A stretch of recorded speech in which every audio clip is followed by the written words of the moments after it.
So the government sanction which created this post of CDS, Yes. in our case, says something like this, that the CDS will exercise no military command over the 3 service chiefs.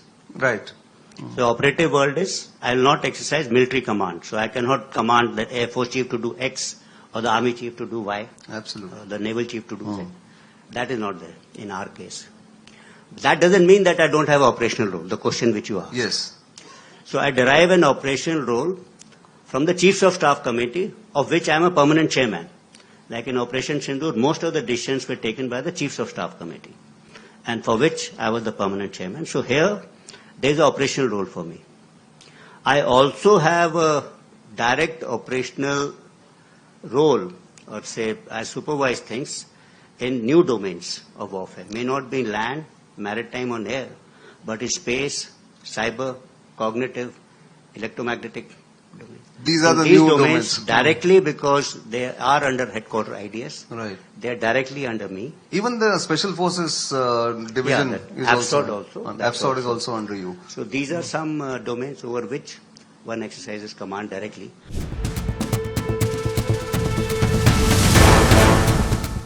So amongst these 3 countries which you said, one doesn't share a border with us. Right. So that's about Turkey. Correct. Among these 3 countries, there could be military or defense cooperation amongst them, which we keep reading in newspapers. There is no formal military alliance or treaty. No. So coming to each other's aid is a different kind of an aid, or different kind of thing, as things stand today. So we must take that into our particular calculus. Sometimes this gets connected with our ability to conduct, 2-front war, 3-front war, people talk about. Yeah, they do, yes. So probably, maybe part of that question was alluding towards this. Yes. So let me also say this, that this particular concept came about in between First and Second World War, when Germany faced one adversary, that's France on one side and Russia on the other side. So they always thought that they could tackle one, then mobilize and tackle the other one. Because of the mobilization differential between them, so they had dual task formation, contingency planning, which of course we also do. Sure. So like in Operation Sindoor also, we mobilized some assets, etc., which were deployed on the northern borders, got them on the western borders. So these contingency plans are part of operational plans. That's how we take care of these fronts, etc. As regard the technological cooperation between the 2 countries which you mentioned, one of which doesn't share a kind of a border. So that we need to constantly look at what kind of technologies people are acquiring and how it's going to affect warfare in future. So we are cognizant of that, we're taking cognizance of whatever is happening, and accordingly we are taking measures.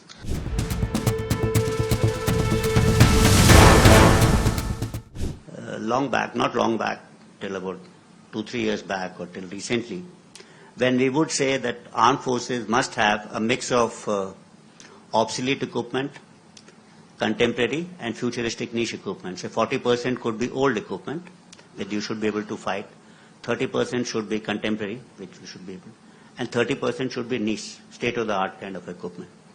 That is one way to classify.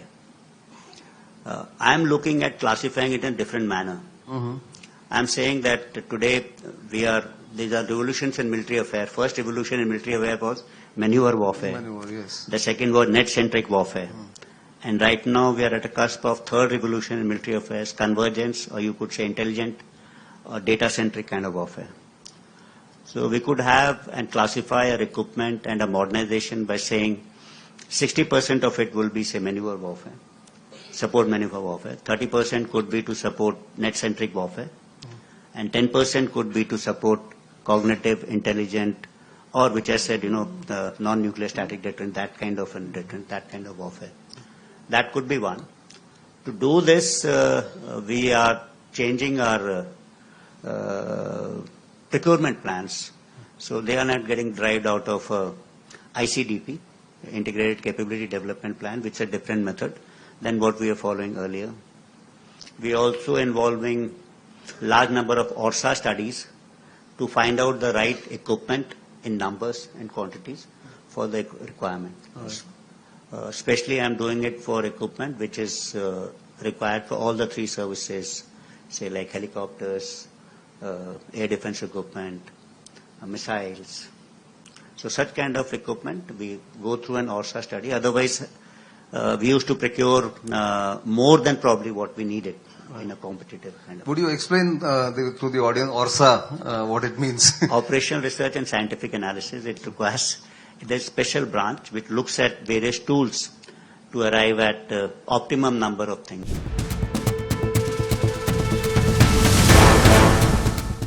See, budgets, this is always considered a debate between a gun and butter. Always. Exactly. Yeah. So what do you want more? But if we play smartly, one can contribute to the other. The gun can contribute to the butter. Past 3 years, if you look at, most of our procurements we've done from domestic sources. Sure. Or otherwise, this money was going outside. So in 23, almost 100% of our procurement orders from capital were taken out from Indian industry. And thereafter, about 80-85%. So, and again, so. Once we do that, we are paying 18% GST, which goes back to the government funds. It goes to the kitty, the Yeah, government kitty. and it helps generate employment, revenue. So many things are there. It helps industrialization. So a change of a strategy. So money spent on the gun is not money Waste. spent versus butter. It may contribute towards butter also. So that is one thing which we must realize. Fact of the matter is that only last year we were able to spend 100% of the money which was allotted for capital acquisition and procurements. For a couple of years back we were not able to do it because of two main reasons. One is the procurement procedures were long, so it would not fructify in that particular year. Right. And second thing, we were not procuring so much from our domestic industry and their capabilities were less. Both of them have seen tremendous amount of Changes. Yeah, so incremental changes in our procurement procedures. So presently the allocation of a budget is about just less than 2% of the GDP. So if my hypothesis, if the GDP continues to grow at about 8%, the inflation rate is low. And we get 10% year-on-year increment. Right. The present modernization plans would go well. Less for some high-ticket purchases, which may require the deficiency. So maybe there will be a spike required immediately. Thereafter, it should stabilize.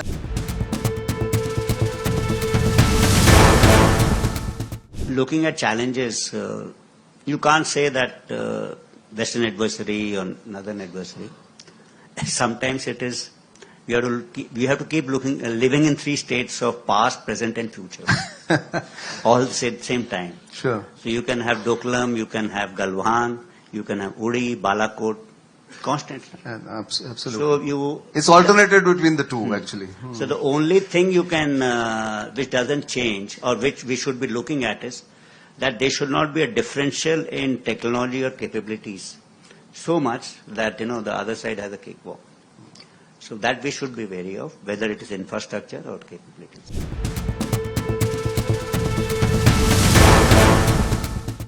The armed forces don't fight wars. It's the nation which goes to war. So armed forces is the instrument which is up ahead. And when you talk about this, means we can talk it in the context of, say, Operation Sindhu, maybe, so we'll understand it. Yeah. So they had required a cooperation between the armed forces and the int agencies. Right. That was seamless. There was a requirement of cooperation between the armed forces and BSF, which was on the border. Absolutely. That was seamless.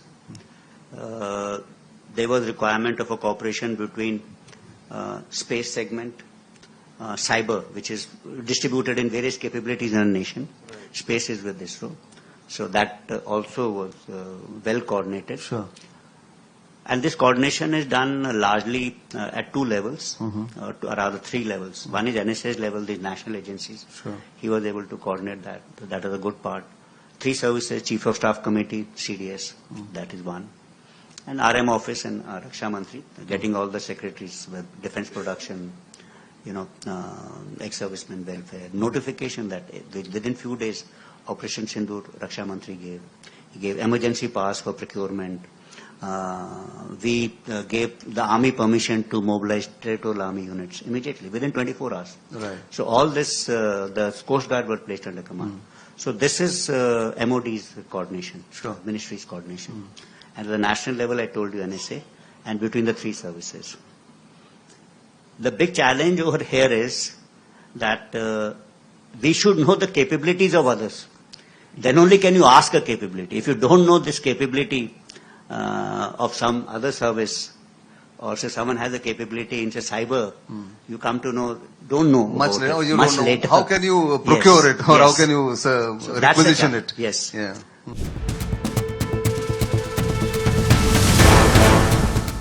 And the Prime Minister's slogan, he gave the slogan of Jai, J-A-I, J for jointness, A for Atmanirbharta, and I for innovation. Okay.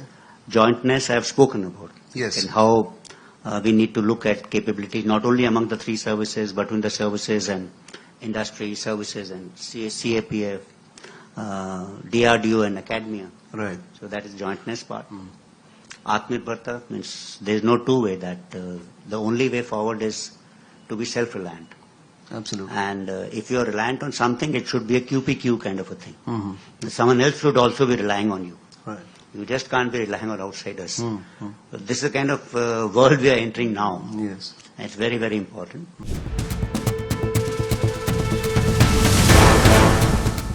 Every time we were, I would say, innovative, or maybe like in Uri there was a separate set of way we function. In Balakot there's a separate manner we function. In Sindoor it was a different manner in which we function. Right. In Galwan it was different, in Doklam it was different. What could be a standard system which will work for all contingencies, especially?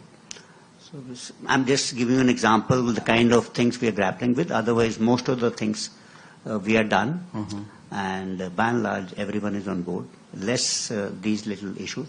And whenever we say that there are some issues to be resolved with some service or the other, it's not there's a difference between this concept.